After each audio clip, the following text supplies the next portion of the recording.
Olá, meus amigos, aqui é o professor Rodrigo Muradi, eu estou aqui com César de Vero, eu sou defensor público do Estado de Minas Gerais, já fui examinador de concurso, inclusive dos últimos concursos da Defensoria, examinador até de concurso do Tribunal de Contas aqui do Estado de Minas, atuo hoje na área de família e execução penal, na comarca aqui de Três Corações, no interior do Estado.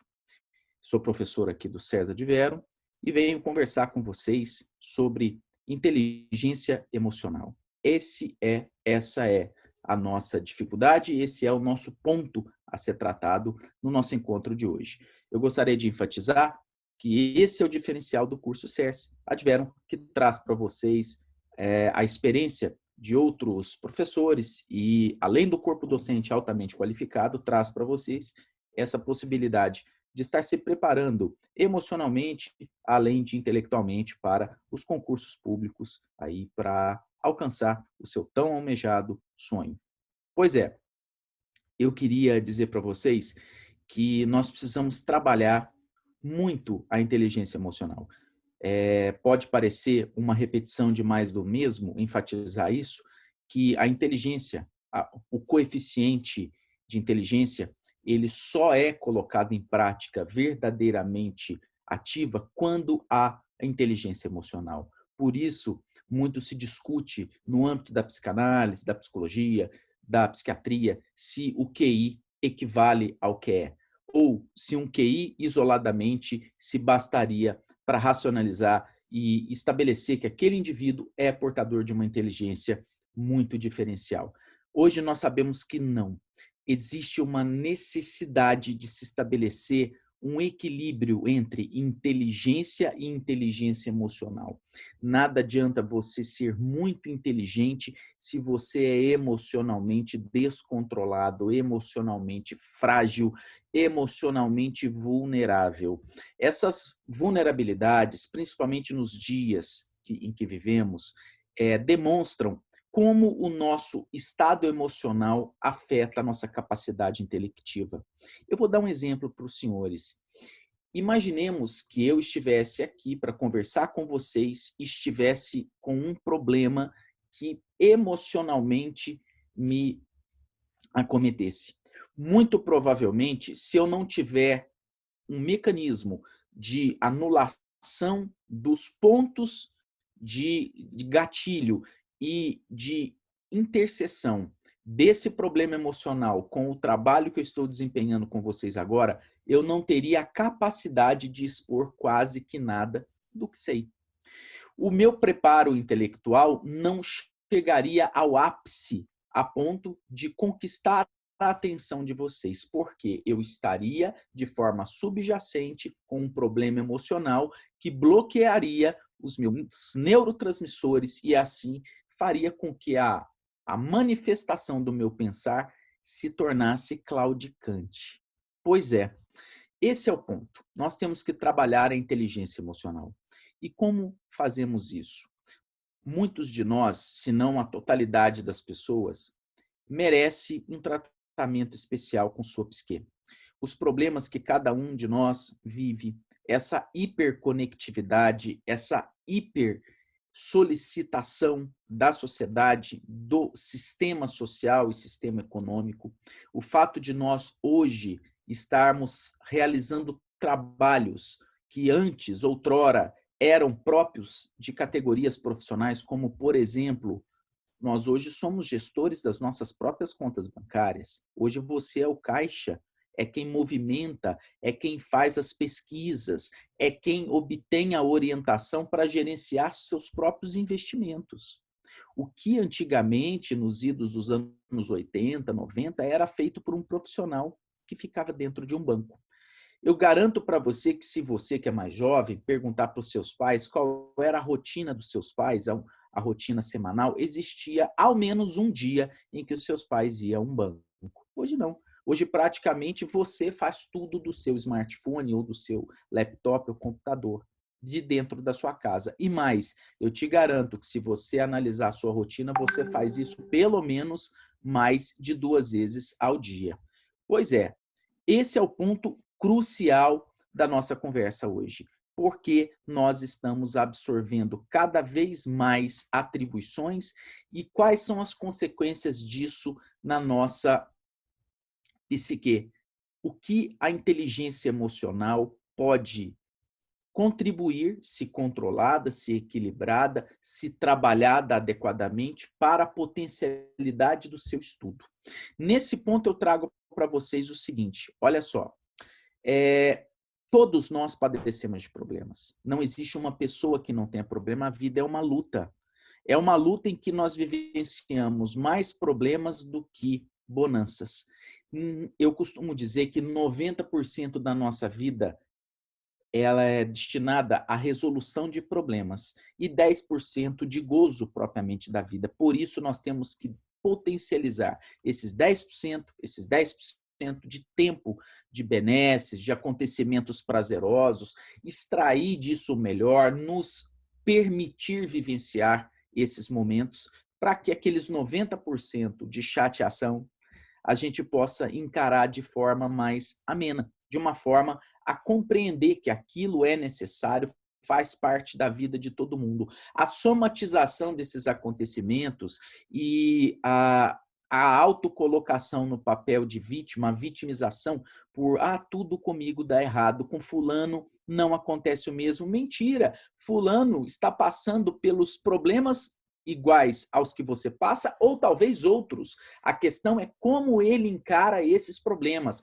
como ele vai deglutir isso, como ele está lidando com seus próprios problemas. E você, ao se colocar numa questão de vítima, ao se potencializar como mais vulnerável que o outro, com mais dificuldade que o outro, evidentemente vai fazer com que você se deprima.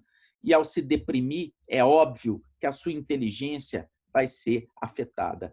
A sua capacidade de assimilação de conteúdo, de exposição daquilo que você estudou, de colocação de tudo aquilo que você absorveu em uma engenharia própria das suas ideias. Isso vai ser mal colocado, porque você está permitindo que problemas que são inerentes a todos os indivíduos te aflijam de forma mais pujante e assim acabe fazendo com que a sua capacidade de concatenação das ideias seja afetada. Pois é, esse é o objetivo do nosso trabalho hoje. Esse é o objetivo que eu trago para vocês como sendo o mote do nosso trabalho hoje, como trabalhar a inteligência emocional. Existem alguns passos. Nós vamos começar com o primeiro passo. Como equilibrar estudos com múltiplas disciplinas. Como que eu faço isso? Olha, eu vou dizer para vocês, existe um excesso de carga, de cobrança, de necessidade de preparação. Nós somos bombeados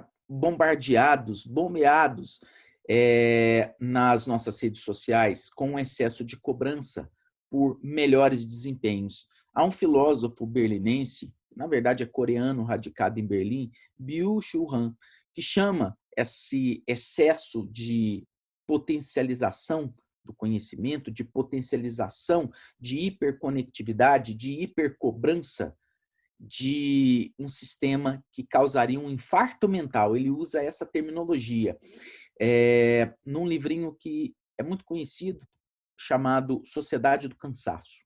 É isso mesmo, vivemos um momento em que a sociedade está cansada, o cansaço é generalizado, não é só seu. E então nós temos que trabalhar esse ponto, se não é só seu, é generalizado, é objeto até de estudo filosófico, nós temos que trabalhar isso e encontrar uma saída para que você não se veja vitimizado de forma demasiadamente se comparado a qualquer outro indivíduo que passa pelas mesmas vicissitudes que você está passando.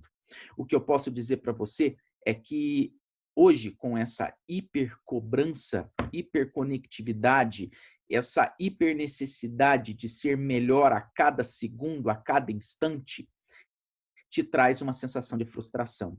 Isso pode afetar e muito a sua potencialidade de absorção do conhecimento, de assimilação do conhecimento e de exposição desse conhecimento. Então, por isso, você precisa estar equilibrado. E agora eu vou para a moda antiga. A solução desse problema, dessa hiperconectividade, dessa necessidade de se equilibrar os seus estudos, nós vamos buscar na moda antiga de se estudar.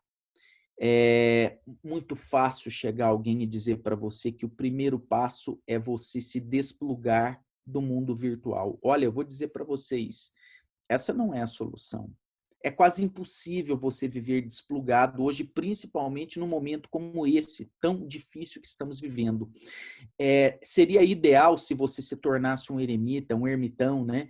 E estudasse sozinho, sem nenhum tipo de cobrança virtual ou nenhuma necessidade de estar constantemente visitando mídias sociais. Mas esse tempo já passou, esse tempo não é mais o nosso. Esse tempo agora é de saber harmonizar essa hiperconectividade, esse momento de cobrança com o seu momento de estudo. Infelizmente ou felizmente, nós temos que harmonizar isso, equilibrar isso, para proporcionar para você, estudante, formas adequadas de lidar com tudo isso. Solução existe, é o equilíbrio. O que eu digo para vocês? Quando eu digo que nós temos que ir à moda antiga, de estabelecer uma rotina, é porque a rotina antiga, ela sempre vai funcionar. O estabelecimento de uma organização do seu método de estudo vai te propiciar, ainda que nesse ambiente de hipercobrança, hiperconectividade, mecanismos para você concatenar as suas ideias.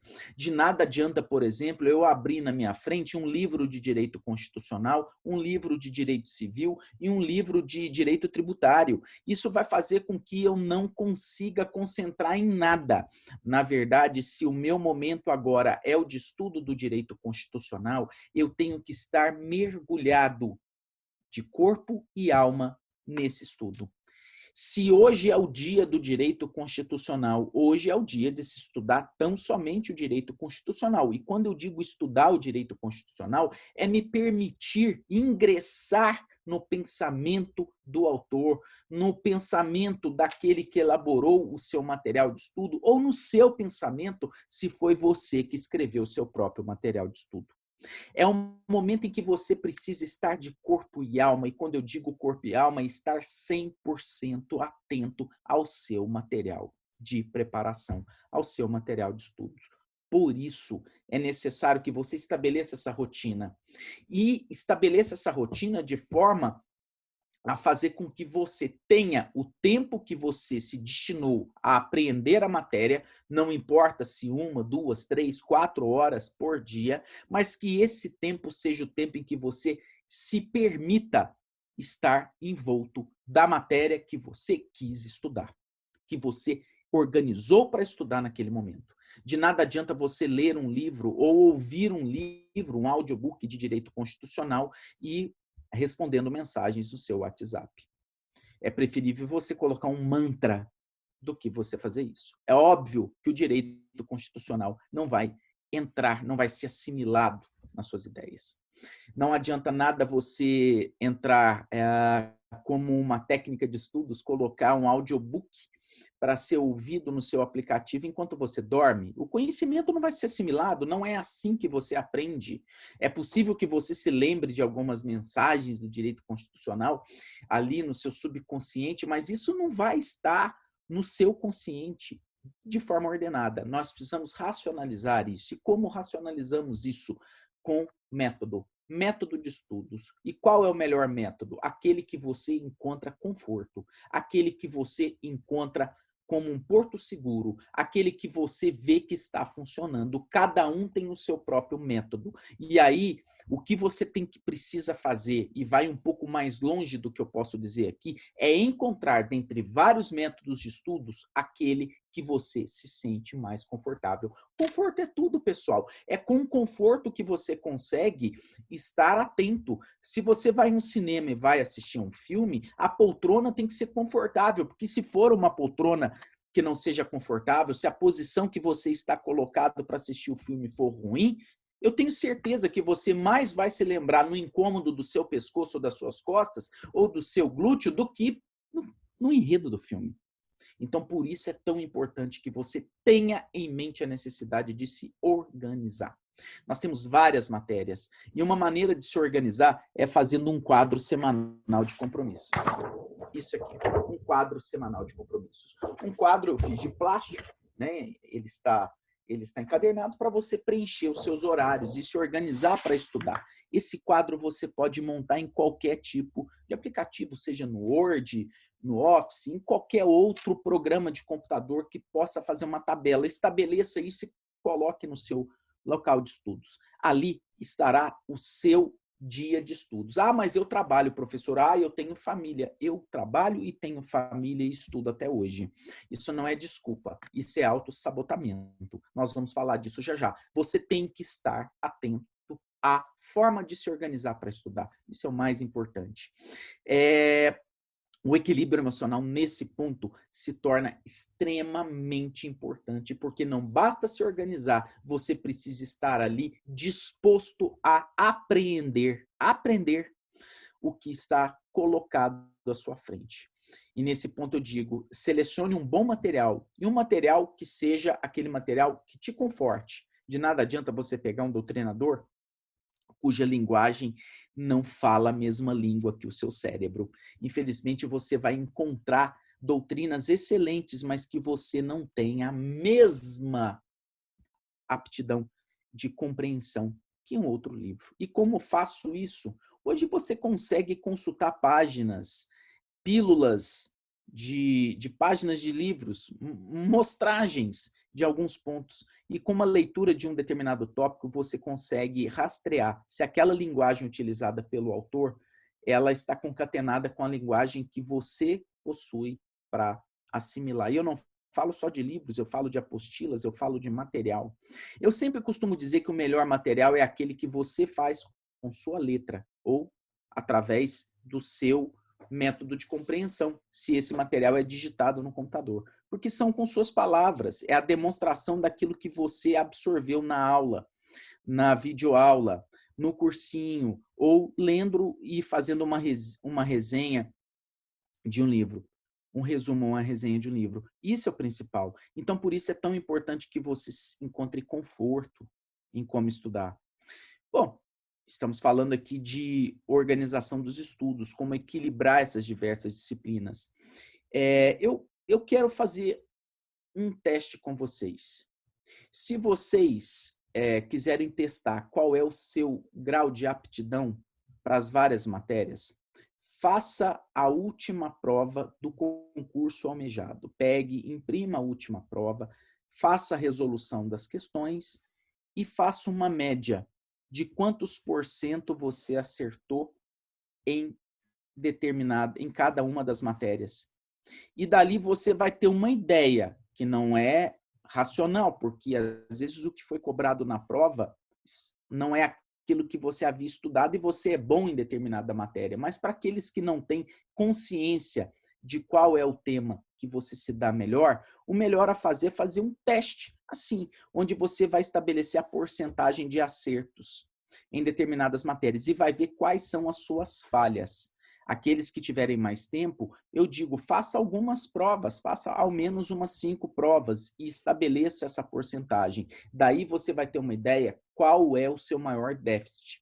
E tendo ideia a respeito de qual é o seu maior déficit, fica muito fácil desenvolver uma organização de estudos, um quadro de horários. Se você tem mais facilidade para as matérias de direito administrativo e constitucional, lá naquele quadro que eu mostrei para vocês, o índice de presença dele durante a sua rotina semanal de estudos vai ser um pouco menor do que direito civil, que você teve mais dificuldade.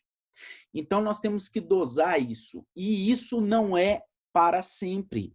Vai chegar um momento que você vai estar tão bem preparado em direito civil que o teu rendimento naquelas disciplinas que você testou e que era melhor passou a cair. Então, nós temos que reequilibrar essa distribuição de horários no quadro, de forma a voltar com o direito constitucional e administrativo que você era bom e deixou de ser perto daquela disciplina que você não estava tão bom quando você montou seu primeiro quadro. Nós vamos reequilibrar isso.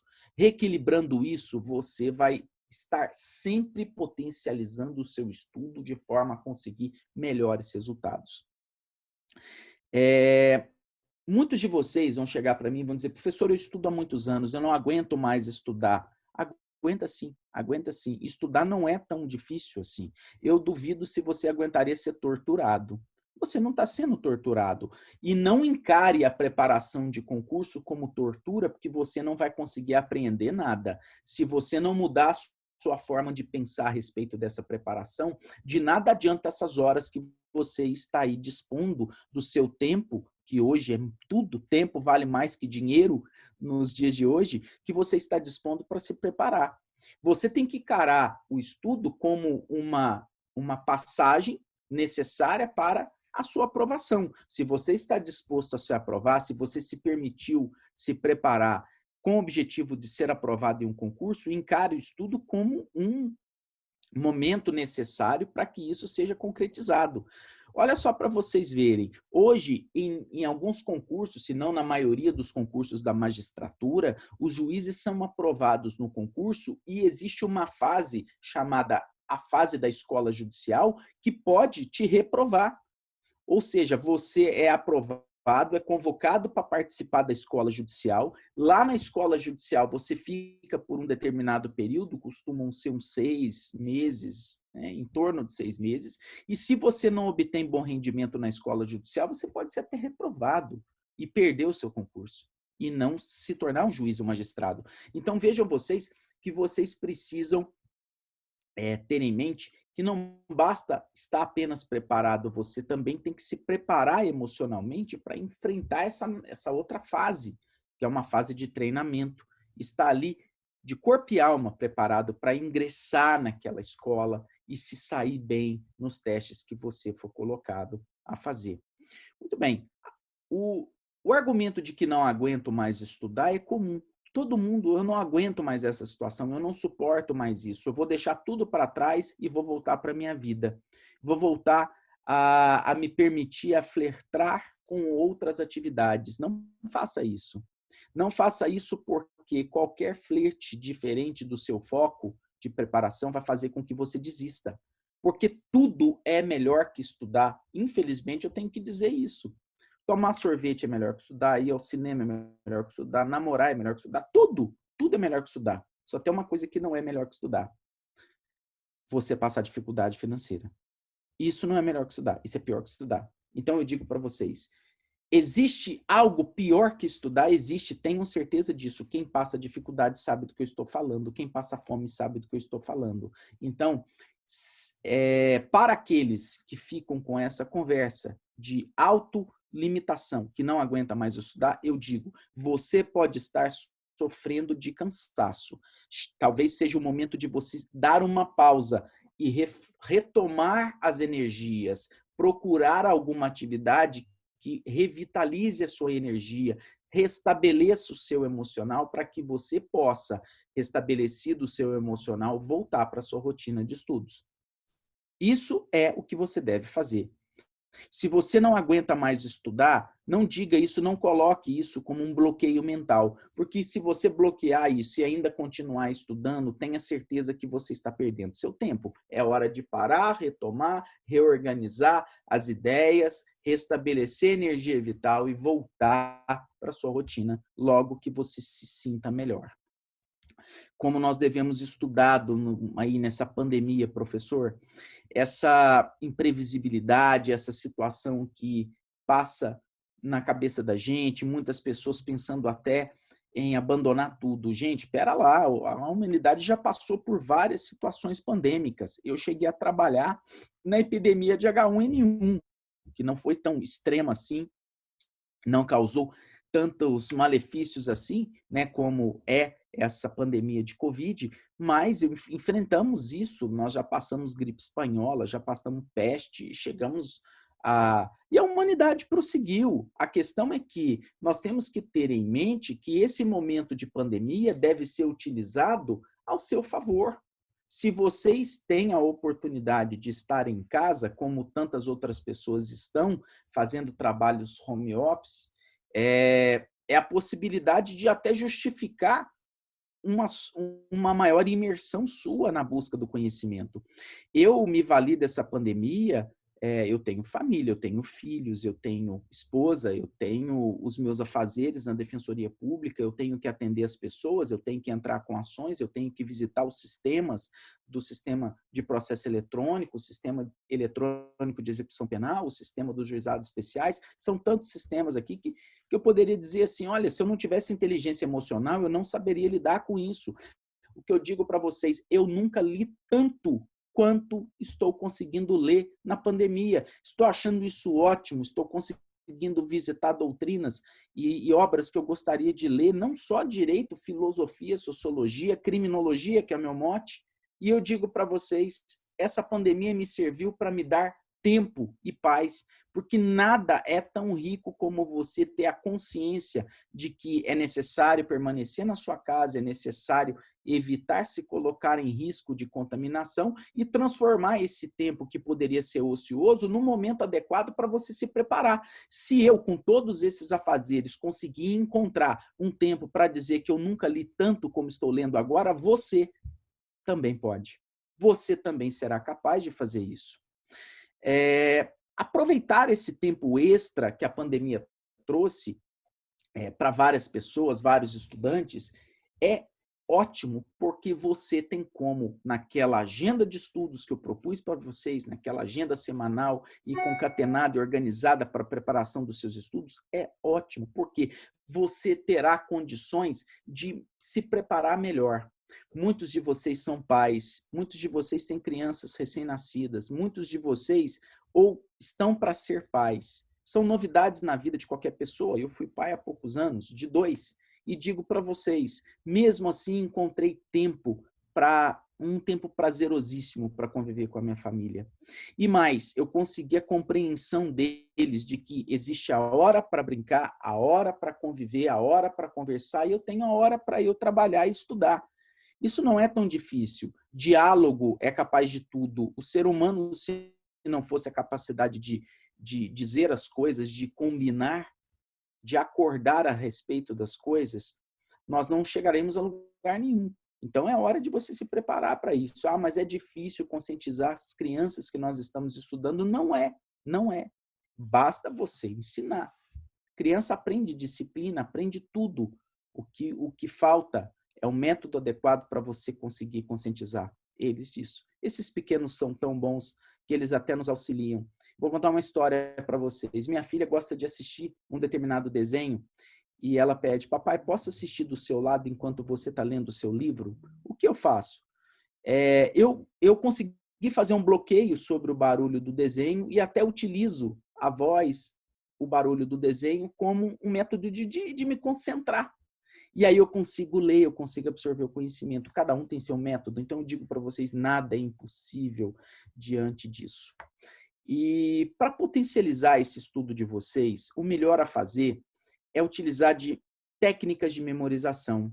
Nós temos várias técnicas de memorização, várias técnicas de potencialização do aprendizado, várias técnicas de apreensão do conhecimento e de utilização para potencializar que o seu subconsciente absorva isso e quando a prova vem com o comando da questão, esse comando não é visto com pânico, na verdade é um gatilho para o acesso a esse conhecimento que você absorveu. Entre várias técnicas que nós conhecemos, temos os diagramas, os esquemas, as tabelas, os métodos mnemônicos, os mapas mentais. Qual é o melhor? Todos são bons, todos são necessários. Basta que você se permita a visitá-los. Se você conseguiu memorizar através de diagrama, atos administrativos, através de esquemas, os atos administrativos, através de tabelas, porque não atos administrativos, estabelecer uma frase a respeito dos atos administrativos, dos poderes administrativos, ou criar um mapa mental de visitação dessa disciplina, ou comprar esse mapa mental, está disposto aí na web. Eu digo para vocês, são métodos importantes e que facilitam a absorção do seu conhecimento e vão te dar uma resposta muito positiva, porque quando você estabelece um método para alcançar aquele conhecimento absorvido, você consegue alcançar o conhecimento, estabelecer um mapa pelo qual, o caminho pelo qual o seu consciente e subconsciente visitarão esses estudos apreendidos e colocará em potencial verbalização, em escrita, todo aquilo que você estudou. Por isso, é muito importante você ter essa capacidade, esse estilo de estudar, utilizando-se dos vários métodos que existem para memorização. O senhor já deve ter percebido que para estudar para um concurso e passar numa prova, não é necessário ter um conhecimento intelectual diferenciado, como é exigido em doutorados e pós-doutorados. O que basta é que você decore, é que você memorize, é que você assimile esse conhecimento. E aí você começará a ter sucesso nas suas provas, você começará a ser aprovado, vai galgando fases, vai atravessando fases do seu concurso, até que você venha a ser aprovado. Eu digo para vocês que existem dois Rodrigos, o Rodrigo que se preparou para o concurso, que eu fui aprovado, e o Rodrigo que estuda para o doutorado.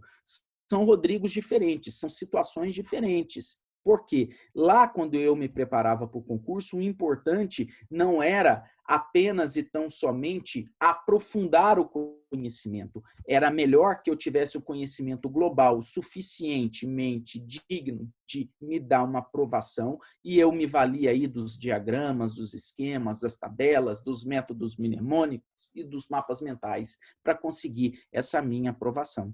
E existe o Rodrigo que estuda para o doutorado, que está com vários livros, que está visitando doutrinas muito especificadas, posicionamentos muito mais pontuais, que não são os mesmos cobrados no concurso. São situações distintas. Então, não se cobrem. Ao assistirem a aula de um determinado professor que aprofunda demais a matéria, muitas das vezes, é claro que esse aprofundamento é bom, é ótimo, porque vai agregar conhecimento ao conhecimento já adquirido. Mas para aqueles que estão começando agora, pode ser um fator de criar um pânico, assustar. Mas cuidado.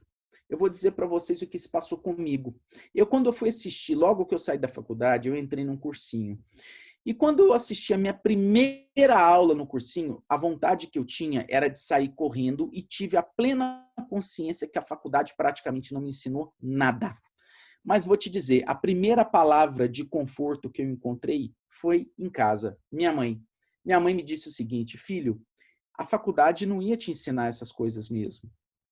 Não encare essa primeira aula como uma demonstração de derrota. Encare como um novo começo. Um momento pelo qual você agora estará sendo preparado para ser aprovado em um concurso. E os métodos são distintos. A faculdade não tem esse mesmo comprometimento que o cursinho tem. Por isso, o método de ensino do professor é diferente. E a forma de abordagem seja própria, diferente daquela que foi abordada na faculdade. Isso fará com que você encontre-se numa situação de pânico, porque você vai dizer, eu não estou entendendo nada. Mas calma, você vai entender. Assim que você começar a engrenar nos estudos, você vai ver que aquela aula, que foi a primeira e que me assustou e que pode ter te assustado também, ela vai se tornar fácil, até ao ponto de você ser melhor que o próprio professor que a ensinou. Acreditem, isso é possível e eu posso te dizer, já estive aí sentado e hoje estou aqui. Embora eu não me considere tão digno de estar aqui, eu agradeço ao CERS pela oportunidade e a vocês por confiarem em mim, mas para mim estar aqui nunca passou pela minha cabeça, mas já me foi dito quando eu estava aí, nas primeiras aulas. Tá legal? Então, por isso é muito importante você estar bem preparado. Como eu devo melhorar meus desempenhos nas provas, professor? Olha, eu sempre falo, fazer provas, fazer revisão, fazer simulados de prova, de nada adianta ler muito se você não é testado. O teste é necessário, porque com o teste você vê erro, com o erro você vê qual o ponto que você precisa melhorar. Eu tinha uma vontade enorme de ser aprovado num concurso do MP ou da Defensoria, então eu passei a fazer todas as provas que eu tive acesso. Eu imprimia as provas e tentava resolver. E uma das questões que mais me afligia era o tal erro de tipo e erro de proibição. Isso despencava nas provas do MP, nas provas para promotor de justiça e defensor público. E eu não conseguia compreender a lógica disso. Eu conhecia o que era erro de tipo e erro de proibição, mas eu me bagunçava na discriminante putativa. naquilo que o falecido professor Luiz Flávio Gomes dizia, é um erro sui generis. Eu me bagunçava, porque eu não conseguia chegar ao raciocínio de que poderia ser um erro de tipo, um erro de proibição. E aí, como que eu resolvi isso? Eu comprei uma doutrina especializada em erro no direito penal e consegui assimilar. E mais, essa doutrina não só me serviu para o direito penal, pôde me ajudar lá no erro no direito civil, lá nos atos jurídicos, nos negócios jurídicos. Aquilo que eu estudei para o penal me ajudou no civil, me ajudou no administrativo, me ajudou no empresarial, me ajudou no tributário, me ajudou no processo, me ajudou em tudo. Então, vejam vocês como que a gente precisa lidar com isso. E como que a gente faz isso? Reconhecendo quais são os nossos pontos fracos e resolvendo essas amarras. Pois é, fazendo revisão e simulados, resolvendo questões, seja aí na web, seja na sua casa, simulando o momento da prova que você vai conseguir potencializar seu método de estudo e encontrar melhores formas de resolver os seus problemas, de estabelecer quais são seus pontos fracos e fortes. Isso é muito importante, porque se você descobre um ponto forte, isso é ponto para você. E se você descobre um ponto fraco, também é ponto para você, porque você passa a ter a consciência do que você precisa melhorar. Isso é importante. Bom, como que eu devo controlar meu emocional?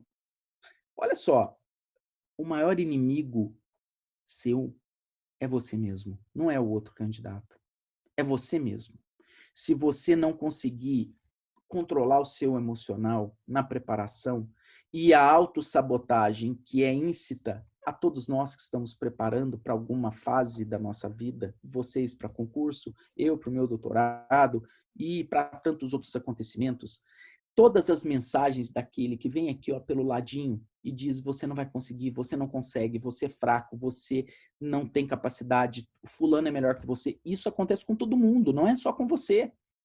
Essa ausência de potencialidade, esse autossabotamento é inerente ao ser humano. Nós costumamos nos autossabotar em tudo. Não é à toa que o autossabotamento atrapalha até a nossa vida. Quantas pessoas que são excelentes oradores, em determinado momento se autossabotam e têm a voz embargada ao proferirem um discurso? Isso acontece. O que vocês precisam é de estabelecer confiança. Confiar em vocês mesmos. Confiar nas suas potencialidades. Ninguém é melhor que ninguém. Ninguém é melhor que ninguém. Quem é melhor é quem está mais bem preparado, principalmente nesse momento, nesse tema, preparação para o concurso. Quem está melhor preparado, quem está emocionalmente e materialmente preparado, ou seja, está com os estudos bem feitos, está melhor. E isso depende só de uma pessoa. Não depende da sua família, não depende dos seus professores, depende de você. Os professores são fundamentais, porque sem professor você não tem como potencializar as suas potencialidades, né? Um pleonasmo, mas é necessário dizer, sem bons professores não adianta ir além. E por isso é importante você estar num bom curso. E vocês estão num bom curso. Aqui é uma boa casa do saber, é uma boa casa da divulgação do conhecimento. Nós temos os melhores estão aqui. Os melhores fazem parte desse time. E vocês já estão bem escorados. Se vocês estão com os melhores, vocês estão bem escorados. E aí, só depende de você. Se permita aprender. Se permita mergulhar nessa busca pelo conhecimento, na aprimoração do seu conhecimento. Se permita, pessoal. Se coloque na condição de candidato. Não se auto-sabote. Não faça isso. Não permita que aquela vozinha ganhe você. Essa vozinha é nefasta. É como o inferno e o céu. Ela vai começar a ganhar força se você permitir. Se você permitir que essa vozinha atrapalhe o seu empreendimento, o seu saber, aí eu digo para você, você vai acabar desistindo. Essa vozinha é tão forte que é capaz de causar brancos na sua prova. E o pior, sabe o que é o branco? Você se limita e você não se permite alcançar aquilo que você sabe que sabe. Nossa, professor, o que você falou aqui? Eu estou dizendo o seguinte, quando você tem um branco na prova, é um pequeno lapso mental. Pequeno, porque é instantâneo. Dali um pouquinho, volta. Sabe aquela sensação de quando você esquece um nome ou um conceito de algo ou alguma determinada coisa importante e passa um pouquinho você lembra? Tá, isso acontece com todo mundo. Acontece com você, comigo, mas sabe o que te faz lembrar? A hora que você alivia a pressão psicológica. E aí você, com associações, acaba associando determinada coisa e que vai te levar àquela portinha, aquela gaveta em que você armazenou aquele nome que você esqueceu. Está ali, aquela teoria que você esqueceu, está ali armazenada no seu cérebro. Pois é. E o branco nada mais é do que você perder por um lapso a sinapse e não se permitir acessar. E aí você realmente perde o fio da meada. E vai acabar criando um estresse, e esse estresse vai causando uma série de outros bloqueios mentais. E aí você vai mal na sua prova. Então veja você que nós precisamos ter consciência que isso acontece. Se você tem consciência de que isso acontece, você vai ter capacidade de fazer com que isso não se repita. E fazer com que você bloqueie o branco que aconteceu, entenda, compreenda que isso é possível, que isso não é impossível, que isso acontece. E saber que logo em seguida você vai retomar a sua capacidade de expor aquele objeto que se perdeu por um lapso. Bom,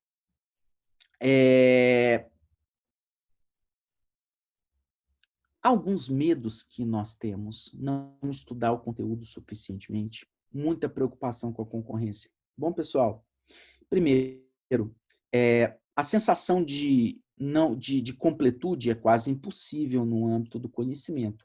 Vocês, eu, nós vamos passar a vida tentando buscar o saber, aprimorar o saber. E eu digo, ninguém vai terminar essa vida sabendo tudo, ninguém nunca terminou. Só ele é capaz disso, não é? Pois é. Então tenha consciência de que o conhecimento é inesgotável. Inesgotável. O que nós podemos fazer é ter mais base de conhecimento, mais aglutinar mais conteúdo. O conteúdo é inesgotável. Quanto mais eu aglutinar, mais eu saberei perto dos outros. Ah, mas a concorrência é enorme. Como que eu vou lidar com isso? Gente, a concorrência sempre foi. Meu concurso público teve 12 mil inscritos. 12 mil inscritos. E ao final, 87 foram os aprovados. Quando eu fui fazer o concurso e eu vi a quantidade de inscritos, aquilo me deixou numa sensação: gente, como que eu vou concorrer com 12 mil inscritos? Estou aqui agora falando para vocês, aprovado no concurso, e vou te dizer, a concorrência sempre existe. E vocês vão dizer, lá vem o professor Rodrigo com aquela fala, que a gente não precisa se preocupar com a concorrência e nem com o número de vagas, a gente só precisa saber se tem uma para nós. Essa frase tem sentido até hoje? Sim. A diferença é que hoje, a difusão do acesso ao conhecimento é maior.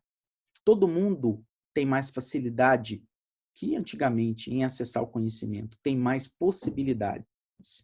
Os problemas de hoje não são os de outrora. Se antes faltava acesso a bons professores, a bons materiais, hoje sobra bons materiais, sobra informação, sobra método, sobra bons professores. Agora o problema não é a falta, o problema é o excesso. E quem administra a falta e o excesso? Você. Você é a pessoa que vai administrar isso. Se antigamente você suava para ter acesso a um bom conhecimento, hoje você tem que suar para saber o que melhor estudar, como melhor estudar. Porque falta de material, falta de bons professores, falta de curso e bom curso como o nosso, não tem. Está aí à disposição de vocês, estou aqui falando para vocês sobre isso. Então, por isso é tão importante vocês terem essa noção, terem essa sapiência. Bom, meus familiares podem fazer ou deixar de fazer algo para me ajudar, professor? Eu tenho um problema com a minha família. Gente, quem não tem aquela tia que chega no final do ano e pergunta para você, bem lá no jantar de Natal, na ceia, e aí, já passou?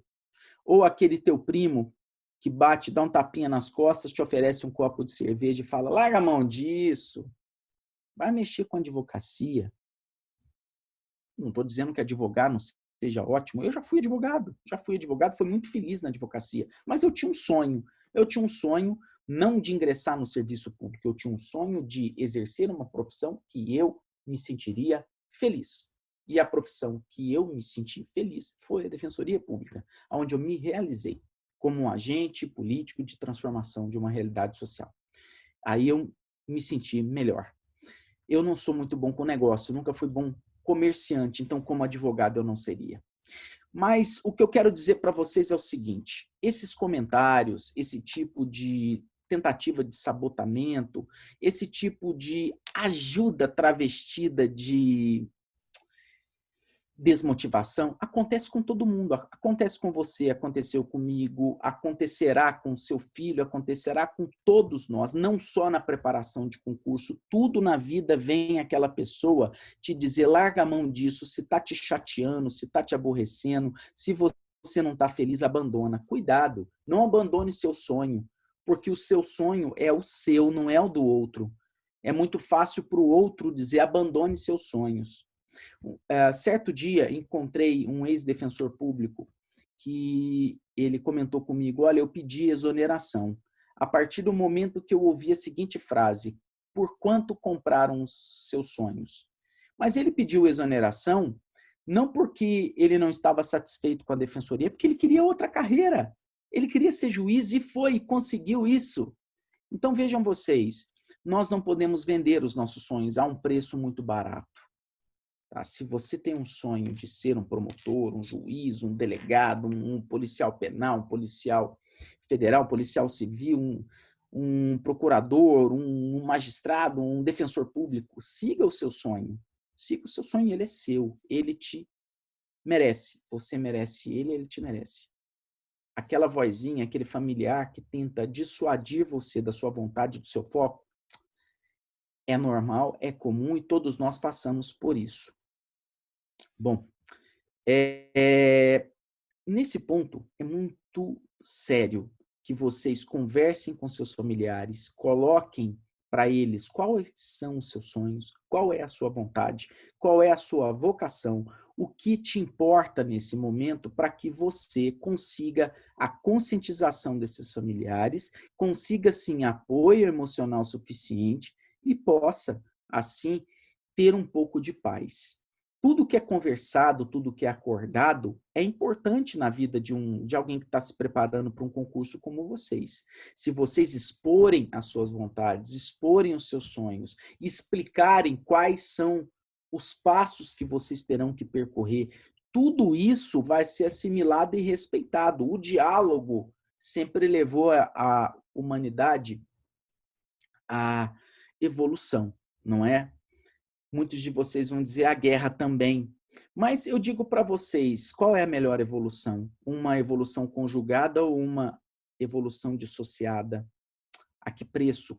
Qual é o preço que se paga por isso? Por isso é tão importante vocês conversarem, conscientizarem seus familiares que essa é uma etapa da sua vida que você pretende que seja curta, mas que para que ela seja curta é necessário que os seus familiares te deem apoio para isso. Eles se conscientizem da importância disso na sua vida e, consequentemente, na vida deles.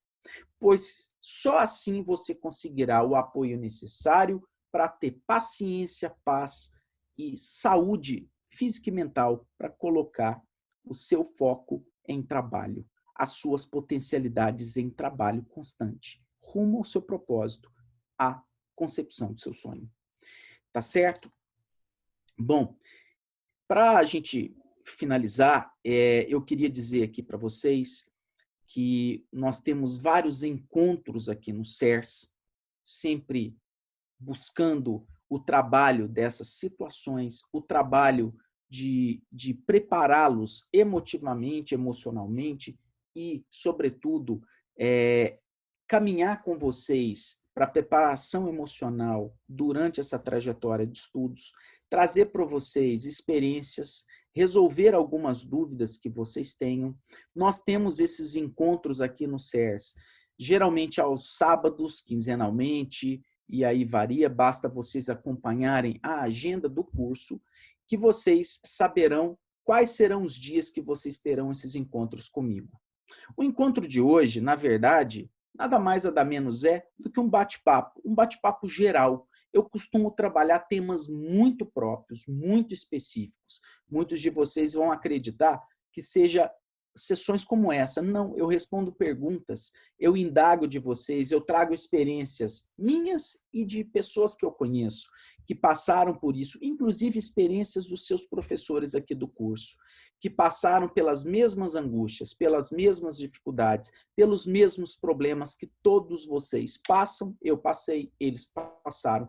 E a nossa meta aqui no curso é trazer para vocês o conforto de poder falar sobre isso, trazer para vocês a nossa experiência, apresentar para vocês o caminho de resolver não só as questões da prova. Isso o SERS faz muito bem, tem os melhores professores, mas é trazer para vocês a solução de estabelecer um caminho menos tortuoso, um caminho mais sereno, para que você potencialize o seu conhecimento, pois que, potencializando o seu conhecimento, você aprenderá mais a matéria, terá mais facilidade em lidar com tanto conteúdo, terá mais tranquilidade para concatenar teu raciocínio e estará mais bem preparado para aquela semana que antecede a prova, aquele momento em que você será testado, aquele momento em que tudo vai deixar você pilhado. E essa pilhagem será um fator muito difícil no momento da sua prova. Por isso é bom vocês estarem conosco, é bom vocês participarem dessas sessões de aconselhamento, desses momentos, desse bate-papo. Eu não fico aqui como um papagaio falante e trazendo para vocês mais do mesmo, não é autoajuda, longe disso. Aqui eu estou trazendo porque o que vocês passaram, eu passei, eu vivenciei, eu sei como é. E posso dizer para vocês, não é tão difícil assim, tanto é que estou aqui, fui aprovado, sei das dificuldades de vocês, passei por tudo, talvez pior, diferente. Mas nós temos como resolver isso. É a demonstração de que nós podemos resolver isso. Chamo você, aluno do SERS, ou aluno que vem para o SERS, que venha comigo, converse comigo, abra seu coração, traga suas vicissitudes, traga suas dúvidas, traga seus problemas, que nós vamos conversar. Esse é o objetivo desses encontros, esse é o objetivo do curso, propiciar conforto, conforto na sua preparação, conforto na sua caminhada, conforto para que você alcance o teu tão almejado sonho, ser aprovado, vencer e estar realizado na sua vida. Agradeço a todos vocês, agradeço a equipe do SERS pela possibilidade, agradeço a todos pela atenção, agradeço a equipe de filmagem, agradeço a coordenação do curso por essa oportunidade e agradeço principalmente aqueles que se dispuseram a me ouvir.